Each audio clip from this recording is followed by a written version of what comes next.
नमस्कार, स्वागत है आपका महाराष्ट्र भूमि न्यूज में। मैं साहिल दुबे।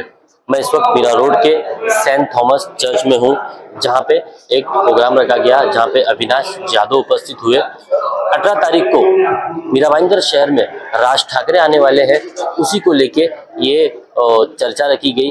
किस तरह प्रोग्राम होगा, किस तरह जो है पूरे प्रोग्राम को यहाँ पे किया जाएगा, उसकी जानकारी जो है अविनाश यादव ने दिया। और मराठी लोगों से, मराठी जो समाज के पूरे लोग हैं, उनसे एक अपील की कि राज ठाकरे जी के स्वागत में सभी को उपस्थित होना। मीरा भाईंदर शहर में बड़ा जलसा जो है वो करना है, बड़े पैमाने पे जो है उनका स्वागत करना है। इस तरह की जानकारी अविनाश यादव ने दी। हम सुनाते हैं आपको क्या कहा अविनाश यादव ने। त्याबद्दल आपण काय सांगता? मला असं वाटतं की मी तुमच्या बरोबर माझी झालेली प्रेस कॉन्फरन्स त्याच वेळेला मी सगळ्यांना सांगितलं होतं की कृपया तुम्ही आम्हाला विरोध करायला जाऊ नका, हे तुम्हाला सगळ्यांना महाग पडेल, असं मी पहिल्याच माझ्या प्रेस कॉन्फरन्समध्ये सांगितलं होतं। आणि त्यानंतर देखील ते मोर्चा बिरचा ते सगळं करून आम्हाला ताकद दाखवायची चा प्रयत्न करत होते। आणि त्याच्यानंतर मग मराठी माणसाने आम्ही कोण आहोत महाराष्ट्रामध्ये हे दाखवलं आणि संपूर्ण देशाने त्याची दखल घेतली। आम्हाला कोणाला ताकद दाखवायची नव्हती, पण महाराष्ट्रामध्ये तुम्ही बाहेर न येऊन तिथे तुमचं पोट भरून तुम्ही जर मराठी भाषेच्या बाबतीमध्ये चुकीचे उद्गार काढणार असाल, इतर मराठी चलता नाही असे जर भाषा करणार असाल, तर मराठी माणूस पेटून उठणारच। आणि तेच झालं।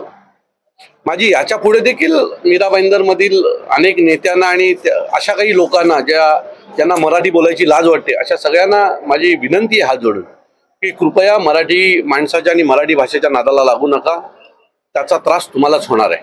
त्यामुळे याच्या पुढे मला असं वाटतंय की संपूर्ण मीरा भाईंदर मधले असे जे काही सोकॉल्ड नेते आणि लोक आहेत की ज्यांना मराठी भाषा बोलायला येत नाही, ते नक्कीच मराठी भाषा शिकतील आणि बोलतील। सभेचं स्वरूप कसं असेल आणि काय किती गर्दी असेल काय सांगा? मला वाटतं की जी लोक त्या दिवशी मराठी भाषेच्या आंदोलनात आली होती, तो प्रत्येक माणूस त्या दिवशी तिथे असेल अशी आम्हाला खात्री आहे। त्या दरम्यान यांनी आमचे अनेक जवळजवळ 1,500 पदाधिकारी अरेस्ट केले होते, विविध भागामध्ये अटक करून ठेवले होते। आता ते पण सगळे येणार आहेत, त्यांच्या बरोबरचे कार्यकर्ते देखील येणार आहेत। त्यामुळे किती येतील हे मला माहित नाही, पण भविष्यात याच्या आधी कधीही असा आयोजन झालं नाही किंवा अशी सभा झाली नाही, एवढी माणसं या मीरा भाईंदर मध्ये येतील याची मला खात्री आहे। आंदोलनाच्या नंतर इकडचे पोलीस आयुक्त, पोलीस उपायुक्त यांची उचल मागणी करण्यात आली, त्याच्याबद्दल काय सांगा?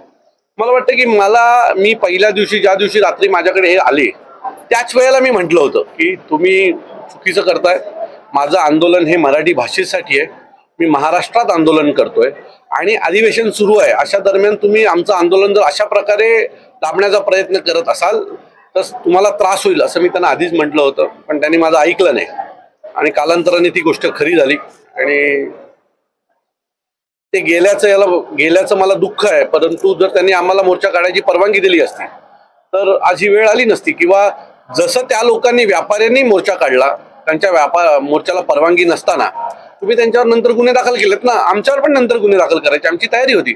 पण तुमचा मनसुबा हा आमचा मोर्चा दाबण्याचाच होता, आमचं आंदोलन मराठीचं होऊ नये याच दृष्टीने होता आणि त्याच्यामुळे हा त्रास झाला असावा।